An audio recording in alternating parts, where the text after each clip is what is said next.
Hello, yarn friends. Welcome back to the Fiber and Fables podcast. My name is Jess. This is Summer. You can call me Fiber or Fables. I go by both. So, in today's video, I wanted to talk about the Knotty Brew situation. I'm sure a lot of you have been following along with that, and I have some thoughts. Summer, do you have thoughts? Summer also has thoughts about this as well. So I follow KevinYee.com. I think he's hilarious. I've been following him for, I don't know, about a year or two or so. I'm not really sure, but I really like Kevin and I have been following him for a while. But I'm sorry, Kevin, but in this video, I'm gonna have to disagree. So just to sum it up, just to give sort of a very brief summary on the whole Knotty Brew situation. No, just to give a brief summary on the Knotty Brew situation. The Knotty Brew is a crochet cafe in Canada that opened up, I would say, around Thanksgiving, American Thanksgiving. I'm American. I live in New York. So when I say Thanksgiving, I mean American Thanksgiving. I know Canada has a different Thanksgiving. I was made aware that they were opening up probably around that time. I remember seeing it in Instagram. It was suggested to me. I was so excited for this, even though it's I'm not a part of the I'm not in Canada, but me and my husband do try to go to Canada at least once a year. We love it, and yeah, I thought to myself, oh my gosh, that's gonna be awesome to go hopefully soon. And so I started following and then seen certain videos and TikToks of people that have gone. Basically the controversy is that they were selling, people are calling it Temu crochet item, so like miniature little figures, and I think they were selling them for $3. I'm assuming that's $3 Canadian, which is very cheap and could not definitely pay for the materials, let alone the labor. So I'm gonna call them fast fashion items, maybe manufactured items, because as a crocheter, we know that there's no way the $3 would cover our materials, let alone our labor. So there's a lot of discourse on whether or not it's from actually Temu or something called Fair with a E at the end, which I'm guessing means that she might have gotten them from a vendor, and then she just, I'm assuming, marked them up, and in order, so then she makes money from it, and then she pays this creator, and that's where a lot of the controversy is that people are saying that this is probably a dropship item. These are not handmade goods, or not, I guess, ethically or locally sourced goods. And there's a lot of debate in that. And when the owner asked, I guess maybe she was cagey or not really gave a very full explanation on it. And now she has issued a statement. They have said that they are trying to work with local vendors and that they have heard the community, and also touching on the amount of hate and the amount of very mean comments that she has gotten personally, and we're going to get to that as well. But that's basically to sum it up. In the community, in a hand making community that focuses on ethics and that focuses on the love of crafting and of art, of handmade art, yes, they fell short. Let's just call it what it is, because whether or not she got it from this fair, I guess maybe that's what they have in Canada, where maybe it was a local vendor who had it, and maybe that person's drop shipping it and then selling it to her for a markup, and then she's selling it for, I guess, to make her profit. $3 is just, let's just call it what it is. It is not going to cover it. It's just not. Even if it takes you 15 minutes to make one of those little items, which, I mean, I'm a slow crocheter, so don't ask me how long that would take, but still, that's just not going to cover your labor, let alone going to cover your materials, considering that, this is a markup. So people are speculating that this is some kind of drop ship from Amazon or from Temu, and that is very well possible. Very, very well possible. I think some nuance that we are missing here is that I don't think that the community is mad, that they're not mad about it being dropship. I don't think that they're mad that a store is carrying dropship. You know, I live in New York. We have a ton of local small businesses like bookstores, and I've seen them sell what I think is like, I would categorize as this fast fashion Temu-y knitted or crocheted items. They're selling them for, I don't know, let's say $5 for like a bookmark or something. And I'm not 100% sure if it's if someone is locally is making them and then selling them to the store. But let's just say that they are Temu. That I don't think people have a problem with it. What they have a problem with is that it's a crochet cafe doing it. Someone presumably from the crochet and knitting community or from the yarn and fiber community selling this, which means that they should know better. And yeah, I think the Knotty Brew definitely dropped the ball here, and that they should have been more conscientious and a little bit more aware and more educated in the community and what the community would want.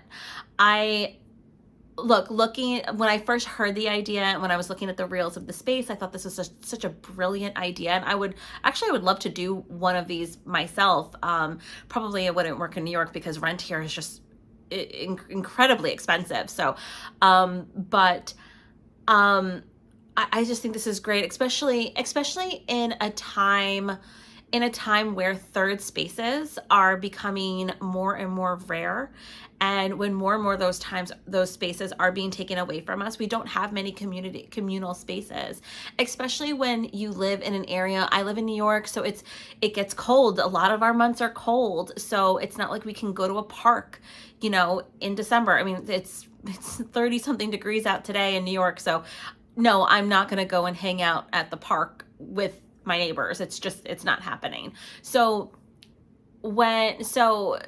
if we have spaces like this, it's great. It creates community, especially for somebody like me who I love knitting and crocheting. I mean, I created a channel on it. I would love to connect with other people, especially in my area that knit and crochet, but it's hard. It's hard to find people, especially in my age range. I'm not young, so I don't want to misrepresent myself. But I do want that. And the Knotty Brew, just looking at its aesthetics, is that it's more concerned with, I guess, that aesthetics. It has the neon lights.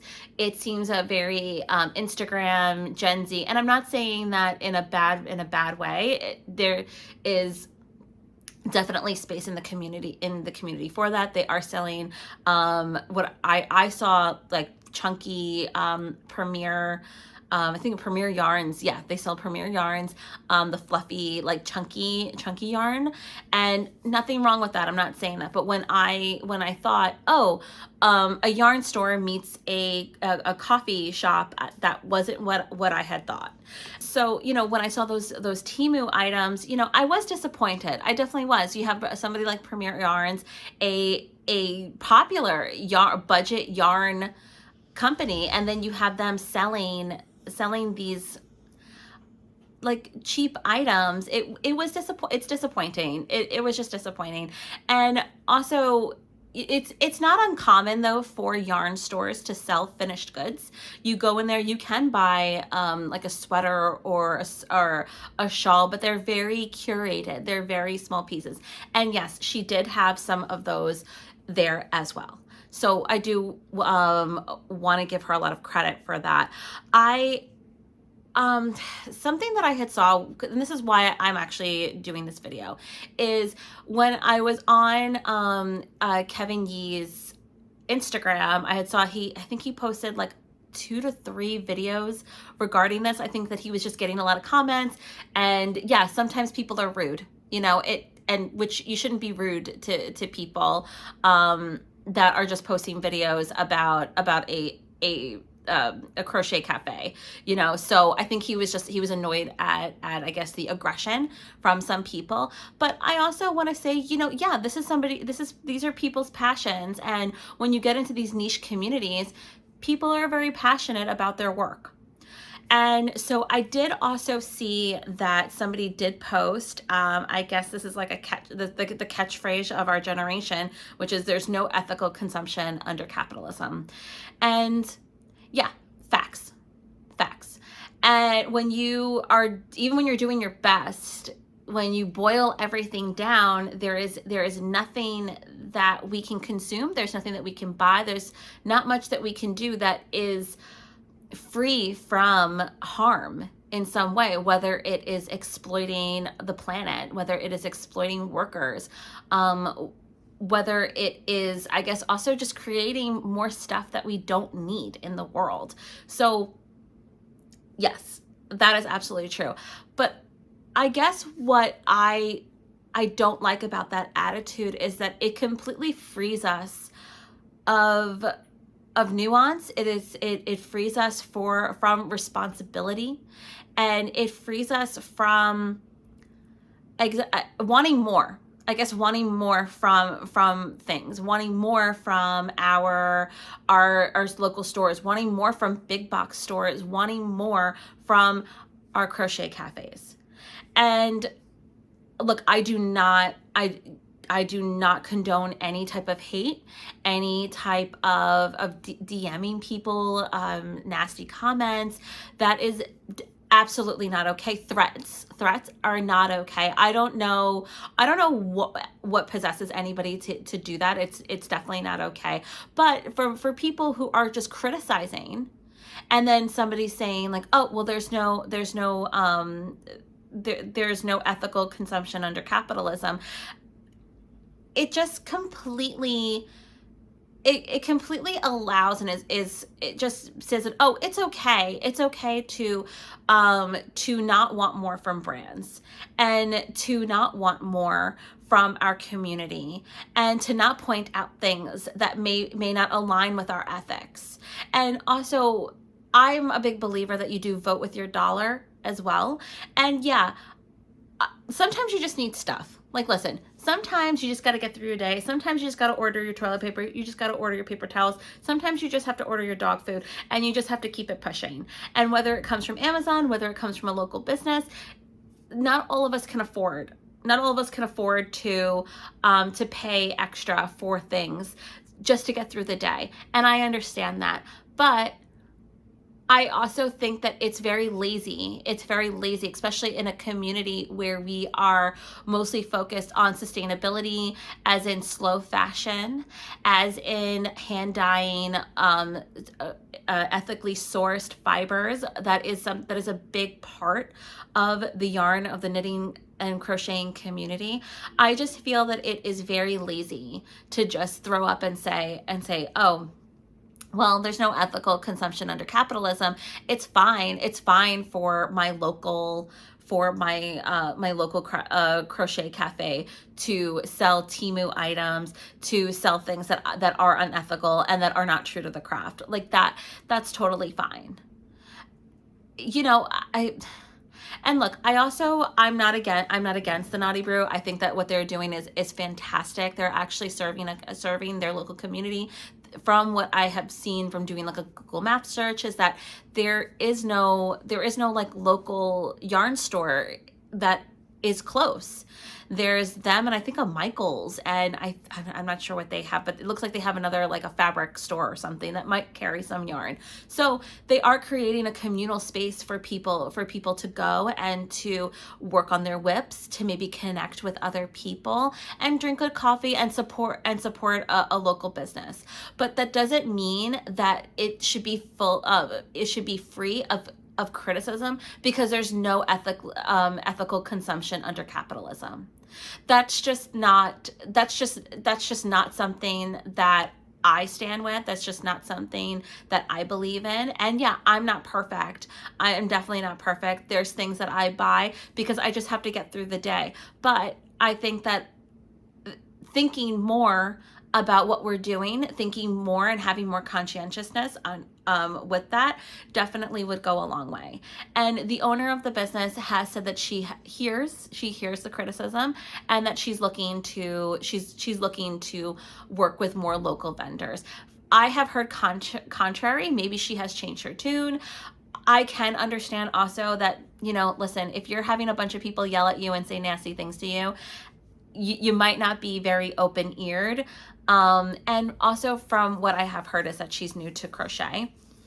So I'm not sure if this is more of a business venture for her. I have only heard that there is one owner. I'm not sure if there's maybe multiples. So I would also, and it doesn't surprise me hearing that she is new to crochet, because I don't think that anybody that has been in the crochet community for a long time would have done this, or would have or would have thought to.